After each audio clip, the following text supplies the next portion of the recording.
I'd like to begin this podcast by acknowledging the Yagara and the Turrbal people as the traditional custodians of Meanjin, the lands on which our podcast is recorded. We pay our respects to elders past, present, and emerging.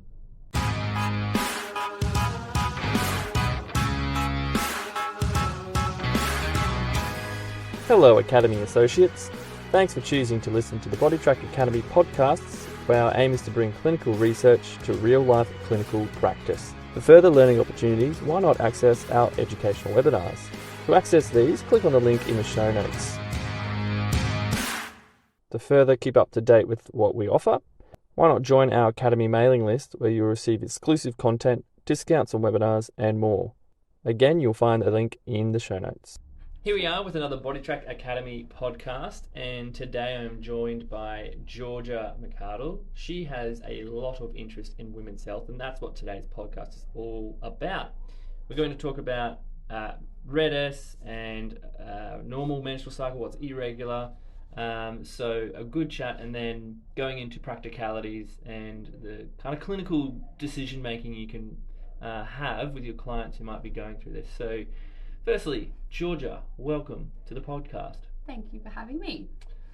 Let's get straight into it.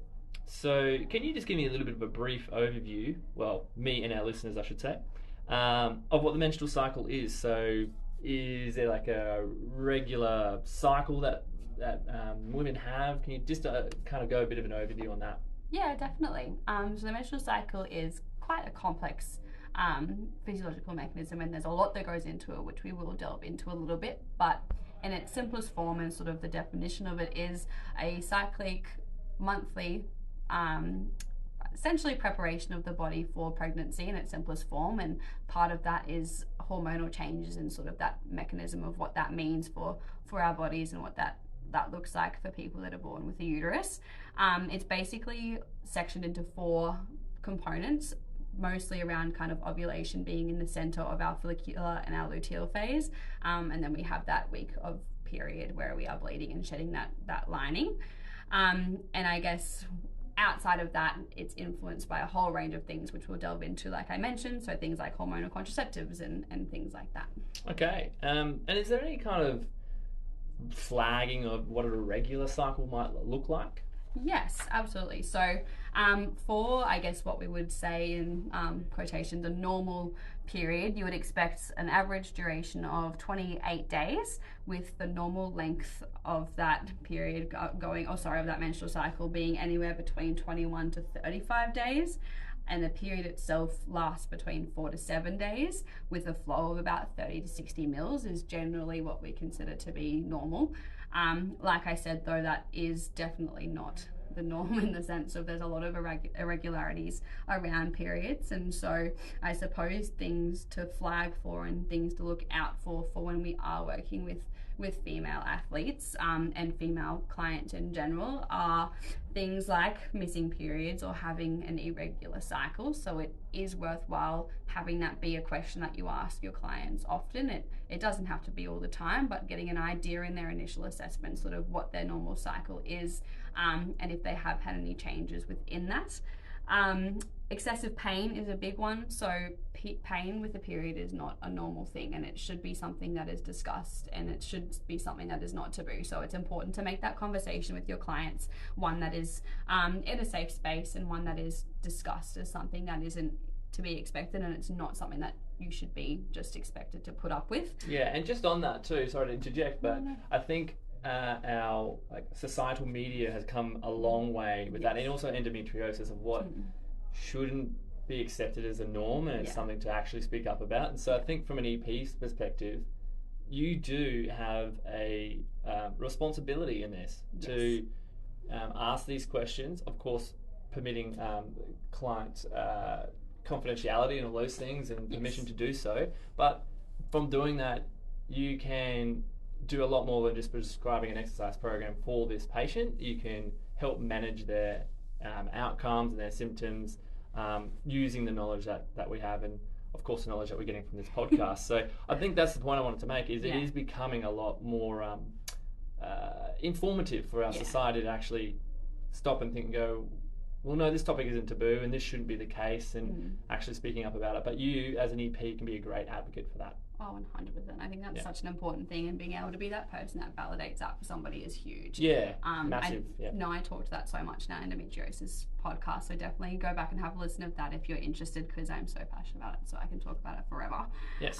But yeah, so if you have clients that their period pain is stopping them from going to school, stopping them from working, stopping them from doing their daily activities, definitely a huge chance to do exactly that, inform them, have a discussion, and then refer them onwards to their GP to get onto it. And if their GP isn't listening to them, find them a better one. There's a lot of really great GPs out there now.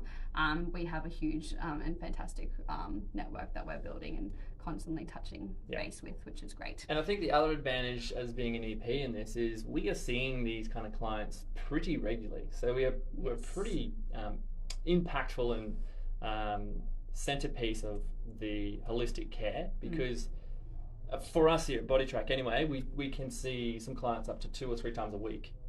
So that little check-in and building that trust with them is going to help with that, with making sure that they're checking in with their periods and making sure that they are, nothing is irregular in that, and if is, then you can easily refer. So I think that's the other advantage we have from that as well. Yeah, definitely. And I think that leads in really nicely, I guess, to things that can almost, like, on the flip side of not asking it as a direct question, it might be little cues for when you need to ask those questions. So if you are kind of having that check-in with your client at the start of their session or after that you're doing a review with them, if they have had a change in stress, or if they've been unwell, or if you're kind of picking up that their energy is changing, and you might from that delve into nutrition and that they're not fueling their body, or they've increased their activity but they haven't increased their nutritional requirements in alignment with that, might be again kind of then in the reverse a chance to go, okay, well, what has that been looking like for our menstrual cycle? Like, have things changed? And that sort of a thing as well. And I guess under that, when it is you are finding that they are either missing periods or things are changing in their cycle or it's heavier, is another key thing to check in with as well, kind of how much blood we're losing in the sense of iron deficiency, making sure onto that is important. But I guess the definition around when a missed period is abnormal, around the research and recommendations, if they have missed 3 or more periods consecutively, because it can be common in the first 2 years after you begin menstruating to have irregular periods, and that is okay. But if they are, and particularly for when they're an athlete, if they have missed 3 periods in a row or more, then that's a really important time to refer onwards to a GP. And especially too, if cycles have previously been regular, but then they start becoming irregular, is another good time to ask. I don't know, I've hopped on about it a little bit. What an actual opportunity as a health practitioner to monitor this and actually have your questions in place, your templates in place if you need it, to remind you to ask this as well. Really good. Other thing I just want to touch on too, this can be a little bit daunting or intimidating for, say, a male EP as well, to ask these questions. That is why it is so important to seek permission about it as well. You can approach that in the form of questionnaires to make it a little bit more sensitive around the topic, rather than just shooting from the hip and asking these questions. But that is something I know personally I've struggled with having people and trying to approach it. But there's some tactics and strategies about how to build that trust and relationship first, to then have the confidence to do so. And remember, team, you're coming at it from a health practitioner's point of view. It is again, I want to stress that, a responsibility of yours and an opportunity, because not a lot of other professions have the amount of contact time as we do. As a broad statement, but some others might, but we do have that opportunity. Yeah. That's a great tip. Might be throwing you a little bit left field here, Georgia, but is there any kind of populations that stand out as perhaps being more irregular with their menstrual cycle as well? Yes, that is a really good question.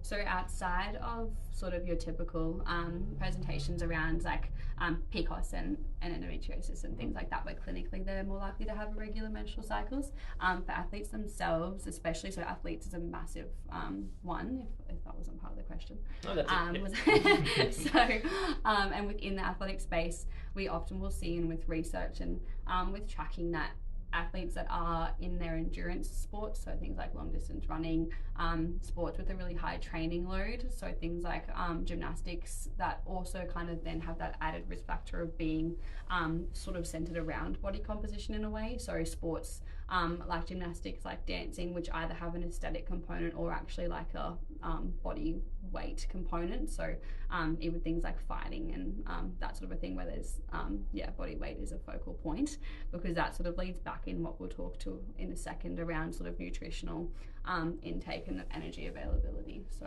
yeah, that's sort of what we see it most in. And a great segue to go on now to Red S. Yes. So just a bit of an overview and an outline of what Red S actually is, to start us off, and then a few other insightful questions coming from that. Yep, definitely. So Red S was sort of developed from the term female athlete triad, and in, I think it was 2014, became Red S, so relative energy deficiency in sport. And basically in its simplest form, it talks to low energy availability, so that being sort of that disproportionate energy intake versus energy output equation, and that they're not getting enough energy in relative to the energy that they're expending. So that's why it's particularly focal around athletes, because outside of just your general energy requirements, you then have that additional training load and additional energy requirements as well. So the reason that I guess Red S came about outside of female athlete triad, was because I suppose we realised that it encompassed a whole lot more than what we thought, and how it impacts the body and what it means long term. So when we do have that more chronic low energy availability or acute severe low energy availability, what we find is that there's quite a breadth to the physiological and the psychological dysfunction that brings. So I won't list it all, but basically a component of that is menstrual function, like we were talking to then, which then talks to functional hypothalamic amenorrhea, which we might chat about later. So that's kind of loss of a period or change in regularity of a period. Actually, I'll just talk about that now in the definition. That might make a bit more sense. So, functional hypothalamic amenorrhea is basically when the hypothalamus in our brain is not producing hormones in a way that it normally would. So because of that, it's producing the signal to our ovaries to produce estrogen, which then results in low estrogen levels, which then means that we've got, outside of just all of our functions that require that hormonal input, we've got things like a reduction in bone density, which means we've then got an increased risk of a stress fracture. So that's a massive one for us as exercise physiologists, of course. And we know from research that in our 20s and below, in our adolescence, that's when we develop our peak bone mass. So if our athletes that are within that age range have these changes in their hormone levels because of that cyclic change around their period, it means that they're at an increased risk of injury, which is going to impact their performance, which may impact their mental health, but it's then going to mean that long term they've got a much higher risk of osteopenia and osteoporosis into their adult life. So it kind of means that we've got to really, again, be those people that are screening for these kinds of things at the get-go, so that then acutely we can manage them, but chronically we make sure that they're at that lower risk. So I guess that was an intentional segue, because part of Red S is low bone density and that increased risk of stress fracture. And then kind of circling back, other elements of that are our gastrointestinal health. So things like being able to manage symptoms around like bloating and things like that because of changes in our nutritional intake and what that might mean for our digestive system, which can then again impact performance, because they're either feeling really unwell when they're trying to get into a long distance run or things like that.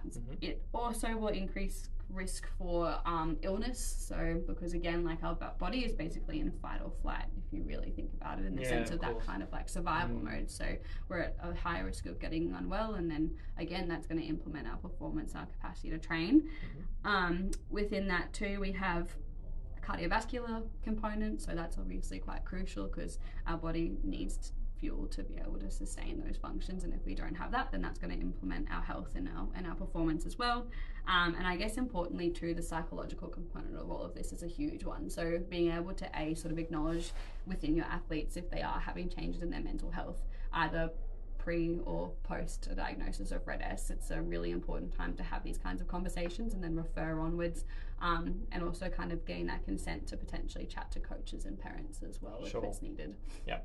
apologies if you sort of covered this before, but and again, we might not know the answer here, so feel free, associates, to inform us. But before, when you were talking about the hypothalamic amenorrhea, it's a hard one. It can be a bit of a tricky one to say. A mouthful. So if people have that occurred to them, that experience happened to them, is there a further greater risk when that person hits menopause that there's bone mineral density issues compared to someone who hasn't gone through that? Is there that evidence there as well, or? Yeah, great question. I believe there is, yeah. So because sort of, and as I was sort of chatting to, like you said, because that peak bone strength is established in adolescence towards that sort of early 20s, depending on the person, if that is established in a way that is, I guess, regular and as planned, then we then look to those more external impacts that increase our risk of osteoporosis. Sure. However, if we do have reduced bone density in those years, it means we have likely not been able to achieve that peak bone mass we may have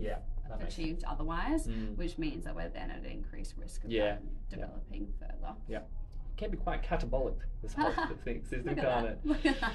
Ah, boy. All right. Now, covered a bit about the menstrual cycle and the overview there, and Red S, and talked a lot about hypothalamic amenorrhea. Can we go now into some kind of research to practice here? So I remember going through university a long time ago for me, going through the menstrual cycle, there were phases that would benefit your training in terms of strength and power. I believe it was the luteal phase that was that. Yep. Yeah. And so I remember that there was a big push of tracking this using different apps and things about finding out when that phase is and really training them quite impactful and trying to be quite maximal their training load to induce those benefits. Yeah. Recently, I feel like that notion has changed a bit and that becomes a bit of a myth. So can you just shed some light on training during different phases of the menstrual cycle, and if anything is I guess plausible from years ago with the research, or whether it's all a bit changed now? Yeah, definitely. It's an excellent question, and probably the thing that we get asked quite often as exercise physiologists from athletes and people that aren't necessarily athletes as well.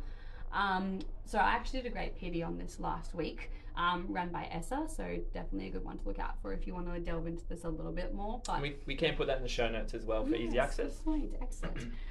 So with that, it's quite a complex answer, but essentially I learnt the same in uni. I remember the same thing, and that was only 3 years ago. So maybe I'm not that old then. Yeah, you're so young. You're so young. So basically, around training in different phases of your menstrual cycle, there is a lot of research that exists in that space. However, the general consensus right now is that there is not enough participant availability, in the sense of a lot of those studies that do show potential changes, they either have conclusions that are they're uncertain, so they think that there may be encouragement around that training in specific phases of your menstrual cycle are conducive to being able to produce more peak power and strength development and things like that, but there's not enough evidence for it to be conducive. And within that, there's either not big enough sample sizes, like I said, so there's not enough people actually involved in the studies to see change, or again, it's kind of that inconsistent findings amongst literature. So for more kind of that literature review research that we see, it either will have studies that again sort of find that there may be some changes between participants, but it's not consistent, or there may be there's just not enough specificity around the actual research itself. So I guess what that means for us is that yes, research exists, and there is some thought that there are components of our menstrual cycle that may be beneficial to train different elements. Or for example, if you are wanting to train your luteal phase because there may be more power, why is that different to training in your other phases, in the sense of like if you only train really hard 2 weeks of the month, then that kind of goes against every other bit of research in it's a good our point. progressive resistance training and progressive overload and all that. Exactly. And that's not to say that we need to be pushing our athletes really hard no matter where they are in their cycle, because they may come into a session and be on their period and say, I feel horrible, I don't want to be here right now.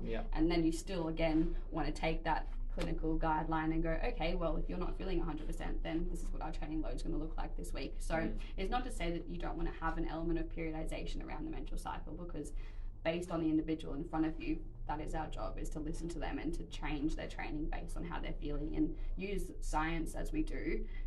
But my standpoint and my viewpoint on it is that because the menstrual cycle is so different between individuals, and then when you look at the individual themselves, their menstrual cycle may be different month to month, and they may have background, they may have PCOS, they may have endometriosis, or they may be on a hormonal contraceptive, which is a whole other thing as well. Separate podcast. Separate podcast. Yeah. And so because of that, I think it would not be evidence-based practice to periodize around the menstrual cycle, because there is just not enough research to say that it has enough of a benefit to change your outcomes.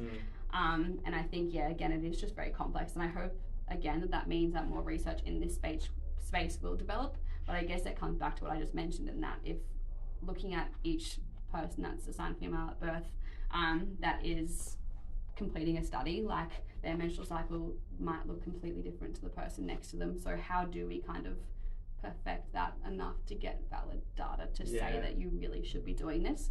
So I guess key takeaways and sort of how I factor this into my practice is that, yes, I want to consider that for people that are in different phases of their menstrual cycle, like, yes, that research exists, and if they're really, really keen on that and try and find ways to optimize that, I'm not going to say no, like we might look into the research together, and we might do some work around it if they're really interested.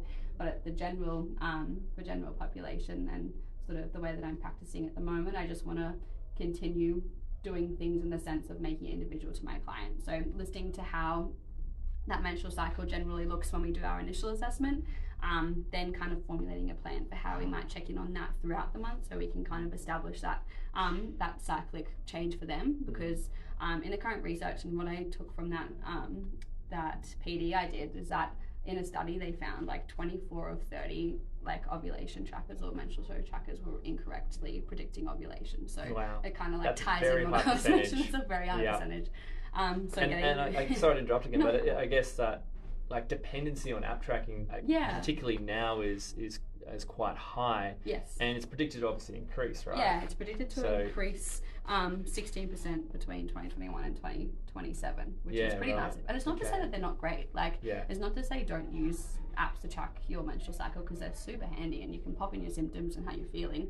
I guess it's just kind of looking at it in the bigger picture, and that it may not be the most accurate way to determine sort of what's happening in your body, and you know your body better than anyone. So for us as EPs, I think just being able to sort of monitor that with your client and get an understanding of generally what to expect for them and their body, and how that makes them feel around training and exercise, and I guess their expectations around exercise, because for some people, like, they just have the mentality that they don't want to do much when they're on their period, and that's okay. Like, it's not our job to force them to exercise, it's our job to meet them in the middle and go, okay, cool, what this might mean for our goals is that things might shift a little bit around that week, and it might mean that we don't progress in a way we do in other weeks, and that's okay. Like, it might mean that we do Pilates, we might do a walk, like, we might program things differently.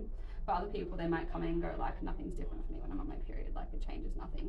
And then it doesn't change the plan. So checking in around fatigue, nutrition, sleep, energy, all the things that we talked about earlier on, to make sure that you are able to identify changes should they arise. And again, just being that safe person for your client. And as Dan said, we have a responsibility as exercise physiologists to monitor this kind of stuff and to be a person that validates their experience, so that we can then ensure that we're optimizing their treatment plans no matter what's happening in their body. And then if there are things that are abnormal, ensuring again we're that safe person to then give them advice on where to go next, and how that might mean that we support them in a slightly different way. I think you've answered it just really well, but what's popping into my mind is absolute contraindications. Is there anything that's research-based that shows there's an absolute contraindication to training during the menstrual cycle phase, or when they're experiencing their period? Or is it pull more back to what you were just saying, is like, it's going to be individualized?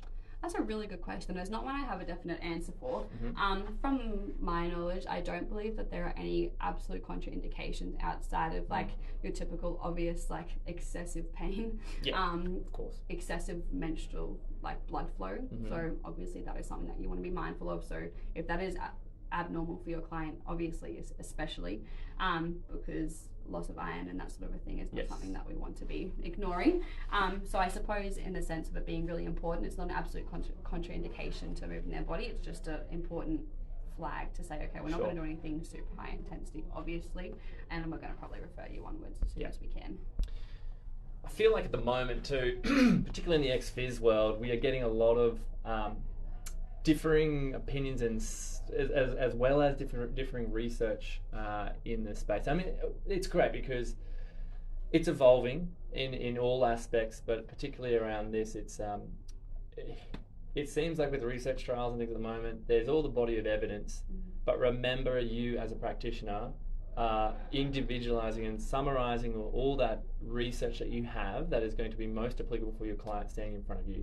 They are not a participant in a study, they are your client that you are nurturing through health and well-being and getting those improvements specific to them. So my point there, in this case example, research initially was supporting luteal phase power training. Now it's, as you said really well, it's up for contention. It's not going to be for everyone, so they're not a person that you can go, right, in luteal phase we're going to do that because this says it. You open that option to them, you discuss that with them, but it does come back to using your objective measures and tracking and asking those questions that are really suitable to identify and customize the training session for that day or for that phase or whatever you're trying to achieve, and going back to that and individualizing it. The rule that I usually go by, particularly for athletes, and I mean, look, it can be a little bit outdated, but it's almost like 3 weeks of progressive overload and then 1 week of almost like a little taper or stabilizing so that your body can adapt and catch up.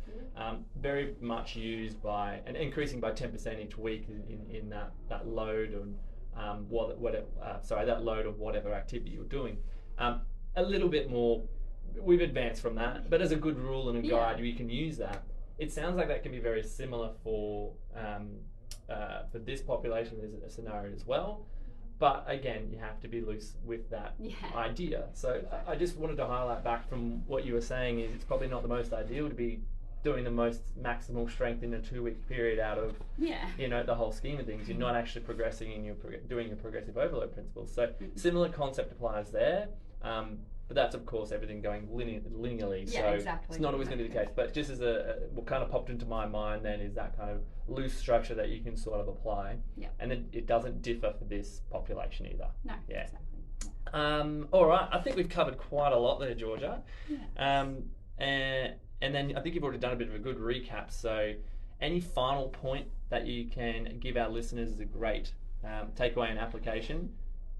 That's a good question. I feel like you're right in that I think we've kind of gone through a lot today, and I know for this kind of a topic too, and when we talk about research in this way, it kind of almost feels like you're like, okay, I've taken away a lot, but I've also feel like not as much, like you haven't taken away as much because it's, I guess the research is kind of up in the air. And I think the thing to take away from me at least is that that's really exciting because again, it hopefully means that research is going to continue to emerge and that we might be able to sit back here in a year's time and have a different viewpoint on this. So as a practitioner kind of, and particularly in the women's health space, acknowledging that in the past women's health research, and particularly as well actually when I was looking at some studies yesterday, it kind of did again emphasize that in the exercise science and exercise physiology space, females are often excluded from studies purely because again, like that hormonal change in our body in a month and plus is so different, and so it's hard for studies then again to sort of be able to tailor to that. So because of that though, unfortunately it means that females aren't included in research often. So I look forward to seeing sort of how that changes over the next portion of time, and hopefully there'll be things that we can build on and sit and talk about in a year's time to see where the space has grown. Lots to unpack in further podcasts for sure.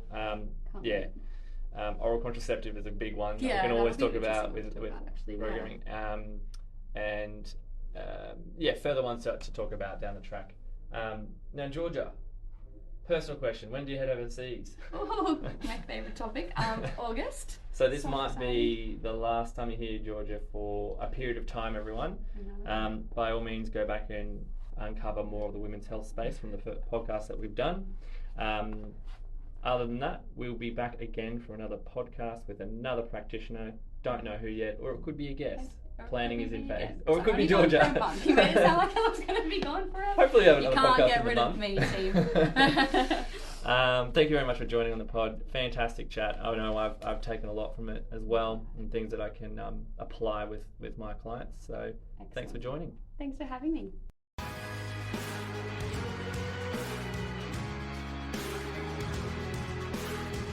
Thanks for listening. We hope you enjoyed this podcast, so remember to share, like, or follow to keep updated with all our podcasts and educational resources.